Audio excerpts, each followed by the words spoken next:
Here we are at the main road going into town, and the main road going right past the mill. And here we are at the Two Pennies Cassava mill. So our property starts about right over here. So to the right of the bicycle that you see here, and you'll see a fence post. That's kind of our fence post, like right in this area here.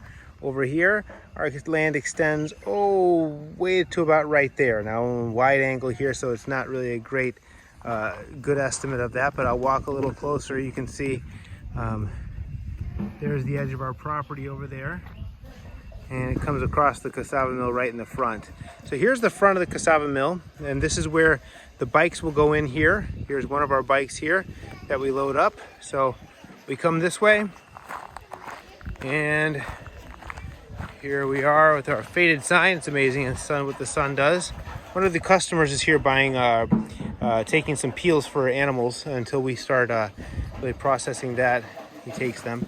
So we're gonna go in here and secure the door. So this is the area where they drive in with their bikes, right in here.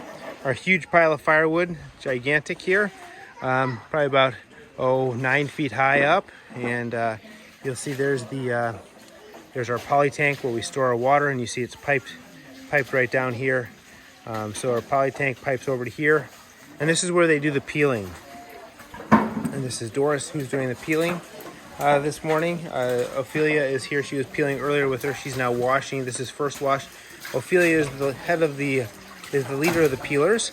They're washing it in the first wash there, and they wash it here for a second wash, and they toss it in here for the final rinsing, and that's where they do the final cleaning of it. Edward is here setting up the pump that we brought from the United States to see if we can get that to work. It's going to be for the drip irrigation system that we're going to start out back, which will be awesome. Over here, another pile of firewood. You see how important firewood happens to be. And then I'm going to take you down through where the next stage would be after they do this. After they've washed it here, they go back here. Hannah's doing some interviewing here, which is awesome. She's talking to the men harvesters. And over here is where we do the grading. The grading happens here, and then pulls here. And they squeeze here. So right now they're fixing all the things. You can see the toll that these machines have taken. This one's got a bend to it, both in the bottom and the top. And that's a lot because of the corrosive element of the cassava juice. That one you can see even more. Her single screw press, it's really bent, really bent. So that was the first press that we got. This press is the last press that we bought. And as you can see, it's holding up really well and doing a really great job. That can press the most amount of cassava, and there's really no bends in that. The quality of steel is excellent there. Here's two of our first flying stations for the garri. The two pots are here. They're really not in use right now because we don't have enough flyers right now. But you'll see this is our first structure that we built. We added this structure afterwards. And of course, here's Ophelia once again washing over here. This is where Edward was working. Here's George, and they're doing some sifting here. And we have a gabled roof up here that we added on last year for ventilation, which I'll tell you right now makes a huge difference having this gabled roof for ventilation. So you can look around. Here's this. There's that firewood, and then in front, you see over here the little kids playing over there. That's our PlayStation over there for the kids, and they stay over there for the most part. Here's Selena flying over here, and Mary, and we'll come outside to our area. Now this is where our Two Pennies Training Center is going to be, is off in this whole area right over here. We're going to be building that Two Pennies Training Center with 3 wings that'll come off coming this way, it looks like, and the different rooms that we have for different types of training. Right here, you'll notice this is our solar room. Our solar room that we've just started. I'll walk over here to this, and this is where we are going to be drying peels. Right now inside here, it is super humid, but that's how it's supposed to be. They are drying the peels, or they're actually drying. This is cassava, straight cassava they're drying. They make something called cocoridia or something like that. I'm sure. coca auntie, I think is what it's called, coca auntie. And they use that and make kind of a dough, and then they can make a bread from that. So it is super, super hot in here. Really, really hot in here. So I'm not going to spend any more time. I'm sweating. All right, so I'm coming out of here. You'll notice here's some the bathrooms. They installed lighting on the bathrooms, which is pretty awesome. Lighting on the bathroom. They put a shower in, and Edward was telling me how much the kids have loved to take showers here. And none of the flyers have any indoor plumbing at their houses, so to have showers here that they can use to get clean is really, really a big deal. You'll see they've plumbed them. So over here is our goats and our sheep. You can hear them already making some noise. Yeah, yep. So here they are. They're climbing all over the place, checking some goats, some sheep. We are trying those guys out. They are very interested in us. So over here, this is the area right behind the solar room.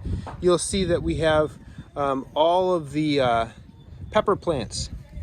These pepper plants are actually coming into harvest. They're going to be able to harvest those. They're very, very hot peppers.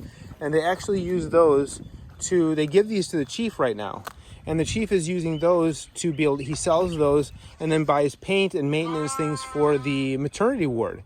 So that's really been working out well for them, because it's just a land that we're going to be having the drip irrigation in coming pretty soon. So you'll see from that tree, the big tree, palm tree right there, all the way down, we have this whole space here that we can use for drip irrigation. And so we'll use that land there, leading us back here to the thing that we're going to keep as far away from other stuff as we can, which is our piggery.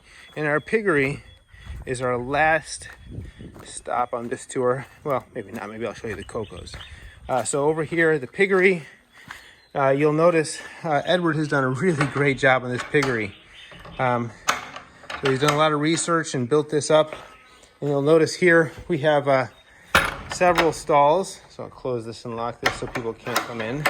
So we've got 1, 2, 3, 4, 5, 6, 7, 8, 9 different stalls. And then over here we have a washing area. This is they can be like a pool. They can fill with water, and a feeding area over here. They can also do slaughtering in here when it's time to sell a pig. It can get taken care of here. What's really awesome is Edward has outfitted, you can see them right like here. I'll show you here. These are pipes that go into every one of the stalls, and they straight up water straight from there. So every pig can be washed and cared for and watered every day, and they'll never run out of that, which is pretty amazing. So every one of these stalls will be filled with pigs, hopefully sometime soon. If you're thinking about sponsoring a pig, that'd be awesome. We'll have an opportunity for that and give them a real chance to get a great start in this. So here we go. We're out on our way. Some pretty awesome butterflies there. And the last place that we're going to go, take a right here, and we'll take a look back through this area here. You'll notice here's our show you our piggery once again, walking out the back of this piggery, and then down to the waste pit. So this is where all the pig stuff is. All the pens in here are all piped out, and that's for sewage. So their waste will go into this pit, and that pit is 16 feet deep. And they can also be pumped out to use for fertilizer. So I think Barry, who went with us on one of our journeys, who's a pig farmer who started our last piggery, said that they call those trucks the honey trucks. They fill them up and then they're able to use that. So you'll see here, this is an orange tree. This is one orange tree right here that we have, and that's the second orange tree. And they produce very good fruit, or one of them especially. Edward says one of them produces very, very good oranges. You see them littered about on the ground here in different places. You'll see oranges. So we're going to go back to the area where our mill, or I'm sorry, our cocoa plantation is. And we only have a small corner of our land, but that corner of our land houses about 40 to 50 different trees. So that's really cool. So right now, Georgina, our sales girl, actually takes care of them.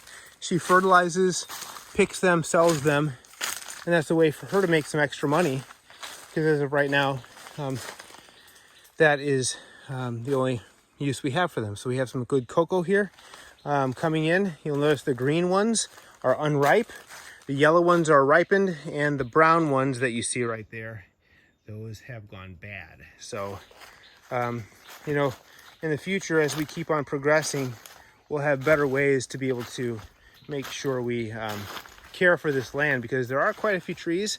It's also really awesome because in the future, as we start sending teams here, the thought is that this is where we'll set up a table to allow for people to be able to come back here and eat in the cool of the trees. And I'll tell you, it's probably 10 degrees or 15 degrees cooler back here than it is out in the main area. So as we come out the other end of our cocoa trees, we'll take you all the way back up to the mill. And once again, this is the area right up here, which we are envisioning for our Two Pennies village slash Two Pennies training center. We'll be back up through there. This is the other side right here, the other side of our peppers, and you'll see they're all still growing, and they're growing really well. The question you can ask would be like, well, if they're growing so well, why do we need drip irrigation? That would be because we can pretty much get one season out of these peppers, and they are growing very well. Some of them are even turning red. They're very ripe. So we can get one season out of them, and then after that one season, they are not any they're not any good anymore. They dry up with the dry season. There's our mill, and so I'll take you back up around if I can remember how to get up there the safest way. Try to avoid snakes when you're back here. So coming back around through the field, and I'll go back up and join Edward up there, walking all through these pepper plants that we picked and given to the chief, which is pretty awesome. And then that takes us right over here, right to what they're going to call Two Pennies Village. This big area right here, which right now is plantains. Those plantains will be leveled out, and we'll start building here hopefully soon for our Two Pennies vision to be hit, and that will be really exciting. We're really looking forward to that day when it actually is reality. So there's the tour, and that's the mill backing right there. I'm gonna head back there. Hope you enjoyed this video.